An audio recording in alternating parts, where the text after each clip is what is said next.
आकाराच्या काय काय गोष्टी दिसतात सांगा. आर्यन सांग, कोणत्या आकाराची वस्तू आहे? मांडणी. बरोबर, भांडी मांडतो ती कोणत्या आकाराची असते रे? आयर. तू काय पाहतो घरामध्ये? वेगवेगळे आकार सांग. बेड. बेडचा आकार कसा असतो? आयर. सांगितलं बेडचा आकार आयर. ह्या वस्तूचा कसा आकार आहे? चौकोन. Very good. आता चौकोनी आकाराचं आणखीन वस्तू सांगा. तुम्ही पाहिले आणि त्याचा आकार चौकोनी आहे. वही चौकोन आहे का? चौरस. चारी बाजू सारख्या आहेत का आपल्या वहीच्या? टीव्ही. हा, काय काय टीव्ही चौरस आकाराचे असतात. अजून पुस्तक कोणत्या आकाराचं आहे? कोणत्या आकाराचं आहे? आपला हा जो फळा आहे त्याचा आकार कसा आहे? बरोबर. आणि हा डस्टर रोज पाहता तुम्ही. आणि ह्याला किती कोण आहेत रे? चार कोण. बाजू किती? किती? 1 2 3 4 बाजू आहेत. बरोबर. तर त्याच्याच प्रमाणे हा एक आकार आहे. कोणता आकार आहे? पण भूमितीमध्ये पुस्तकामध्ये याचं नाव आहे वर्तुळ. याचं नाव काय आहे? वर्तुळ. आणि ह्या वर्तुळाचा आज आपण अभ्यास करणार आहे. वर्तुळ हे तुमच्या कंपास मध्ये, नवीन कंपास पेटी घेतली की तुमच्याकडे भरपूर साहित्य असतं त्यामध्ये. बरोबर. पट्टी असते, कोण मापक असतो, असंही असतं आहे ना सगळ्यांच्या कंपास मध्ये. त्याला म्हणतात कंपास. या कंपासच्या साहाय्याने आपल्याला आज वर्तुळ काढायचं. आता तुम्ही 4थीची मुले आहात. बरोबर. आणि तुम्हाला साहित्य वापरूनच वर्तुळ काढायचं, हाताने गोल काढायचं नाही. तर पहिल्यांदा याच्यात ठराविक अंतर घ्या किंवा किती अंतर घ्या. पट्टीच्या साहाय्याने 3 सेंटीमीटर 4 सेंटीमीटर. ते कसं घ्यायचं, कसं मोजायचं? तर बघा इथं पट्टीवर लिहिलेलं आहे 1 इंच 2 3 4 5. तर त्याच्याप्रमाणे इंचामध्ये सांगितलं इंच, सेंटीमीटर मध्ये सांगितलं तर सेंटीमीटरचं इथं छोटं आहे बघा लिहिलेलं, आणि इथं हे इंचात आहे. तर अशा वेळेला आपल्याला जेवढ्या सेंटीमीटरचं वर्तुळ काढायला सांगितलेलं आहे तेवढं माप मोजायचं. आता मी 4 सेंटीमीटरचं सांगते काढायला वर्तुळ.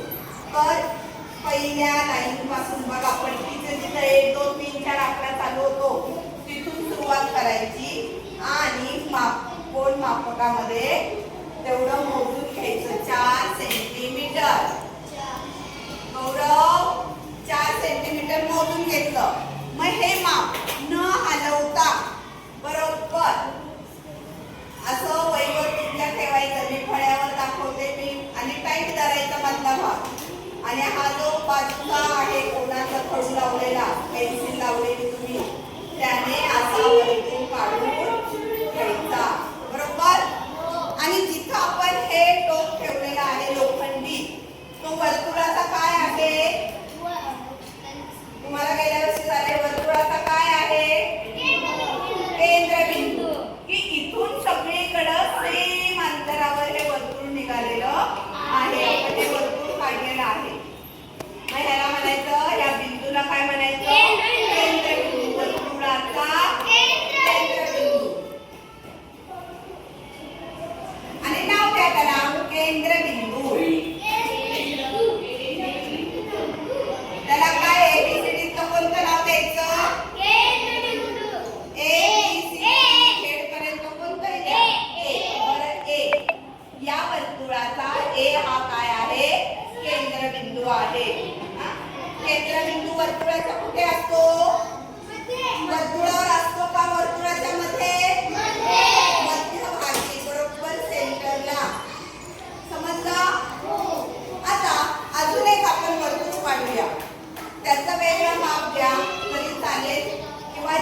वर्तुळाची त्रिज्या म्हणजे काय तर केंद्रबिंदूपासून वर्तुळावरील बिंदूला जोडणारी रेषा. मग हा बिंदू आहे बघा, वर्तुळावर अनेक बिंदू आहेत ना वर्तुळावर आहेत की नाही, तर त्याचा कोणताही बिंदू केंद्रबिंदू व वर्तुळावरील बिंदू यांना जोडणाऱ्या रेषेला काय म्हणतात त्रिज्या. काय म्हणतात त्रिज्या. काय म्हणतात त्रिज्या. केंद्रबिंदू ते वर्तुळावरील बिंदू यांना जोडणाऱ्या रेषेला काय म्हणतात केंद्रबिंदू. त्रिज्या. केंद्रबिंदू पासून वर्तुळावरील बिंदू जोडणाऱ्या रेषेला काय म्हणतात त्रिज्या. काय म्हणतात त्रिज्या. बोला सगळ्यांनी माझ्या मागे. केंद्रबिंदू व वर्तुळावरील बिंदू यांना जोडणाऱ्या रेषेला वर्तुळाची त्रिज्या म्हणतात. आपल्याला या त्रिज्येलाही नाव द्यायचंय. केंद्रबिंदूला काय नाव आहे सी आणि इथं कोणतं नाव द्यायचं एल. बरं एल. एस. बरं सौरभचा एस. मग या त्रिज्याला नाव काय दिलं आपण सी एस किंवा हा चालेल सी एस. त्रिज्या कोणती आहे ती सी एस. आता दुसरा घटक काय यातला त्रिज्या पाहिजे आपण. आता जीवा म्हणजे काय प्रश्न पडतो का तुम्हाला. जीवा म्हणजे काय असेल तर